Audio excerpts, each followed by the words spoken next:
বিরতির পর আপনারা দেখছেন ২৬-এর ব্যাটেল। কথা বলছিলাম বরানগর নিয়ে। প্রচারের রাস্তায় নেমে নিজের জয়ের ব্যাপারে ১০০% আশাবাদী বিজেপি প্রার্থী সজল ঘোষ। তারই ১০০% নিশ্চিত হওয়ার কারণ হিসেবে তিনি একটি ব্যাখ্যা করেছেন।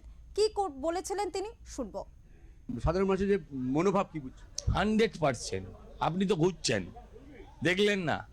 দু একটা নেড়ি হয়তো ঘেউ ঘেউ করছে, মানুষ তাতে পাত্তা দিচ্ছে, মানুষ আতঙ্কগ্রস্ত হচ্ছে, কেউ আতঙ্কগ্রস্ত হচ্ছে না। মানুষ বলছে এদেরকে ইগনোর করো, এদের দিকে তাকিও না, তোমরা তোমাদের কাজ করো। কিন্তু তৃণমূল কংগ্রেস প্রার্থী সায়ন্তিকা বন্দ্যোপাধ্যায় খুব ভালো মানুষ,